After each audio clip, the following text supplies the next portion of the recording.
नमस्कार दोस्तों, अगर आपको भी भारत और न्यूजीलैंड के बीच खेले गए पहले टेस्ट महामुकाबले के 5वें एवं अंतिम दिन का खेल पसंद आया हो तो हमारी इस वीडियो को दिल से एक लाइक जरूर कीजिएगा। आज की हमारी इस वीडियो का लाइक टारगेट सिर्फ 500 लाइक है, तो दिल से एक लाइक करना नहीं भूलिएगा दोस्तों। जैसा कि आप सभी जानते हैं, भारतीय क्रिकेट टीम और न्यूजीलैंड क्रिकेट टीम के बीच में शानदार टेस्ट श्रृंखला चल रही है। इसका पहला एवं शानदार टेस्ट महामुकाबला बेंगलुरु के एम चिन्नास्वामी स्टेडियम में खेला गया। इस मुकाबले के 5वें दिन भारतीय टीम के गेंदबाजों ने शानदार प्रदर्शन किया, मगर न्यूजीलैंड के बल्लेबाजों ने भी शानदार प्रदर्शन करके पूरा मुकाबला अपनी तरफ कर दिया। जहां पर 5वें दिन के महामुकाबले के पूरे हाईलाइट आगे आपको दिखा रहे हैं। मगर उससे पहले अगर आप नए हैं तो क्रिकेट अपडेट के लिए हमारे चैनल को दिल से सब्सक्राइब जरूर करें और नोटिफिकेशन बेल आइकन दबाना नहीं भूलिएगा। दोस्तों, आपको बता दें कि टेस्ट क्रिकेट इतिहास की दो सबसे खतरनाक टीम भारतीय क्रिकेट टीम और न्यूजीलैंड क्रिकेट टीम एक दूसरे के आमने सामने एम चिन्नास्वामी स्टेडियम बेंगलुरु में खड़ीठी हुई थी।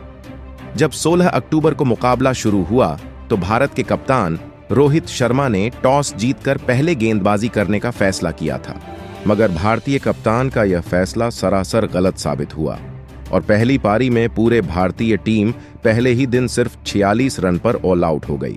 जिसके जवाब में जब न्यूजीलैंड क्रिकेट टीम बल्लेबाजी करने उतरी तो पहली पारी में बेहतरीन प्रदर्शन करके उन्होंने 402 रन स्कोर बोर्ड पर टांग दिए और भारतीय टीम के सामने एक बड़ी लीड दे दी, जहां पर उनकी तरफ से सचिन रविंद्र ने 134 रन की शानदार शतकीय पारी खेली।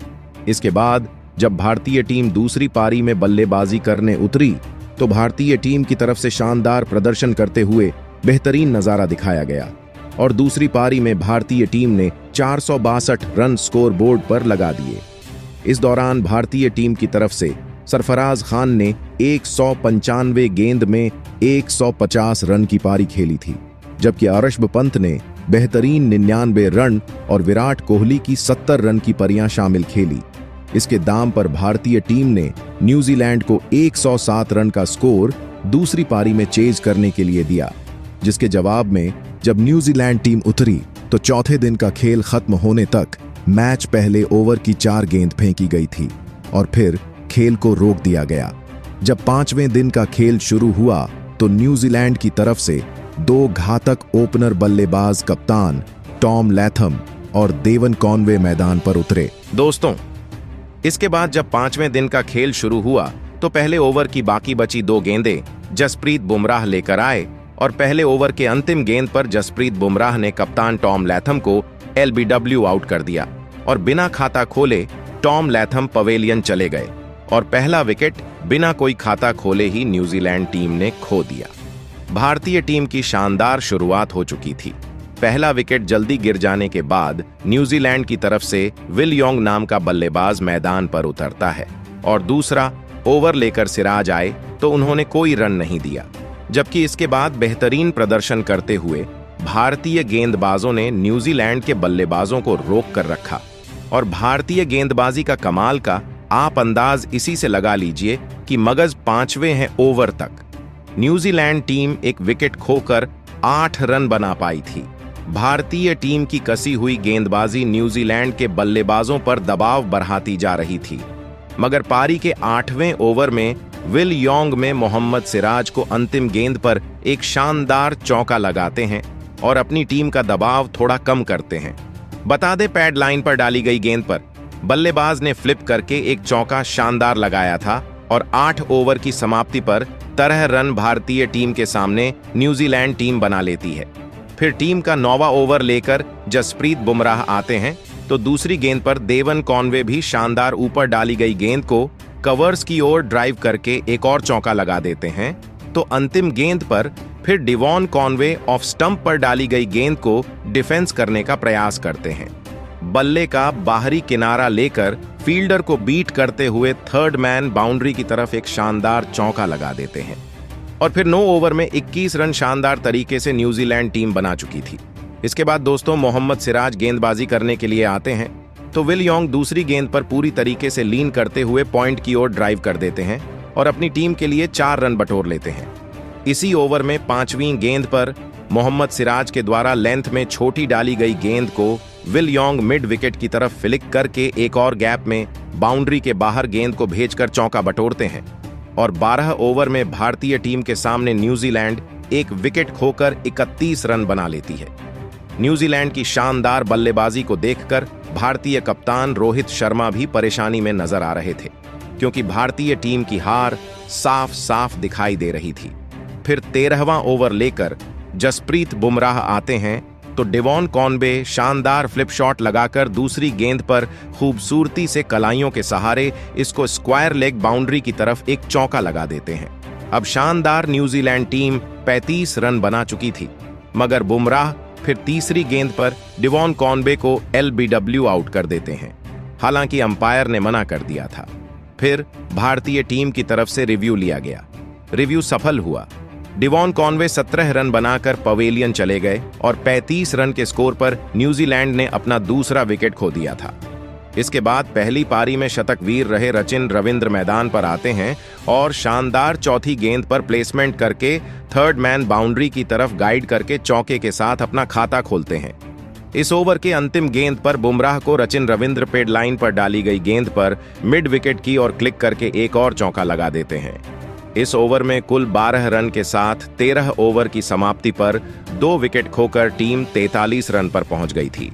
इसके बाद 14वें में ओवर में जब रविंद्र जडेजा को गेंदबाजी थमाई जाती है तो विल यॉन्ग उनको तीसरी गेंद पर पसंदीदा घुटना टिकाते हुए स्लॉग स्वीप लगाकर चौका बटोर लेते हैं। इसके बाद दोस्तों चौथी गेंद पर तो back to back Will Young के द्वारा एक शानदार पॉइंट की तरफ पंच करके चौका लगा दिया जाता है और इसके साथ ही आज न्यूजीलैंड टीम ने अपने 50 रन पूरे कर लिए। दोस्तों पारी का 16वां ओवर लेकर जब रविंद्र जडेजा फिर से आते हैं तो चौथी गेंद पर रचित रविंद्र उनको खूबसूरती से ऑफ स्टंप के बाहर डाली गई गेंद पर जगह बनाकर दी पॉइंट की ओर कट शॉट खेलकर एक और चौका बटोरते हैं और 16वें ओवर में 62 रन आराम से न्यूजीलैंड टीम बना चुकी थी। दोस्तों इसके बाद भारतीय गेंदबाज न्यूजीलैंड का एक भी विकेट नहीं चटका पा रहे थे और इससे भारतीय कप्तान और भारतीय टीम पर दबाव बढ़ता जा रहा था। भारतीय कोच गौतम गंभीर सहित सभी कोई चिंता में नजर आ रहे थे। इसी में जले पर नमक छिड़कते हुए परी के 19वें ओवर में कुलदीप यादव को विल यॉन्ग अंतिम गेंद पर कदमों का इस्तेमाल करके लेग साइड की तरफ शानदार शॉट लगाकर फ्लिक करके गेंद को 6 रनों के लिए बाउंड्री से बाहर भेज देते हैं। इस पारी का यह पहला छक्का था और 19 ओवर में 73 पर आज न्यूजीलैंड टीम पहुंच गई थी। दोस्तों इसके बाद 21वें ओवर में तो कुलदीप यादव को रचिन रविंद्र अपना खतरनाक अंदाज दिखाते हैं, जहां सबसे पहले दूसरी गेंद पर कदमों का इस्तेमाल करते हुए रचिन रविंद्र एक शानदार कवर्स की तरफ पंच करके चौका लगाते हैं। फिर उसके बाद चौथी गेंद पर तो रचिन रविंद्र कदमों का इस्तेमाल करके लेग साइड की ओर एक और चौका लगाकर अपनी टीम का स्कोर 85 पर 21 ओवर की समाप्ति में पहुंचा देते हैं। न्यूजीलैंड के पास अभी 8 विकेट बाकी थे और मेन जीत के लिए 20 रन चाहिए थे। उसकी जीत तय थी और फिर 23वां लेकर कुलदीप यादव आते हैं तो रचिन रविंद्र चौथी गेंद पर पसंदीदा शॉट लगाकर घुटना टिकाकर स्लॉग स्वीप के सहारे बाउंड्री बटोर लेते हैं। दोस्तों इसके बाद तो फिर 27वें ओवर में भारतीय टीम के तरफ से रविचंद्रन अश्विन को गेंद थमाई जाती है। विल यॉन्ग तीसरी गेंद पर एक शानदार रिवर्स स्वीप के जरिए चौका लगा देते हैं और इसके साथ न्यूजीलैंड टीम अपना इस पारी का 100 रन का आंकड़ा पूरा करती है और 27 ओवर में भारतीय टीम के सामने 104 रन बना लेती है। अब जीत के लिए सिर्फ 4 रनों की आवश्यकता होती है और यह कारनामा 28वें ओवर में न्यूजीलैंड टीम पूरा कर लेती है और बेहतरीन प्रदर्शन करके 2 विकेट खोकर 110 रन बना लेती है और न्यूजीलैंड टीम ने पहले टेस्ट महामुकाबले में भारतीय टीम को बुरी तरीके से 8 विकेट से हराकर इतिहास रच दिया, जहां दूसरी पारी में न्यूजीलैंड से विल यॉन्ग 48 रन बनाए जबकि रचिन रविंद्र ने 40 गेंद में 39 रन की नाबाद पारी खेली। इस महामुकाबले में भारतीय टीम की बल्लेबाजी पहली पारी में जो खराब साबित हुई थी वही कारण रहा, भारतीय टीम हार गई। हालांकि भारतीय टीम की तरफ से बेहतरीन प्रदर्शन करते हुए सरफराज खान ने पहली पारी में 150 रन बनाए जबकि कप्तान रोहित शर्मा के अर्धशतक, विराट कोहली के 70 रन और ऋषभ पंत के 99 रन की पारी भी खास रही। हालांकि भारतीय टीम में मुकाबला तो हार गई। अब ऐसे में भारतीय टीम दूसरे टेस्ट महामुकाबले में जीतकर पलटवार करना चाहेगी। तो ऐसे में भारतीय टीम की हार की सबसे बड़ी मुख्य वजह आपको क्या लगी? प्रतिक्रिया कमेंट में दीजिए। नए हैं, सब्सक्राइब करना नहीं भूलिए।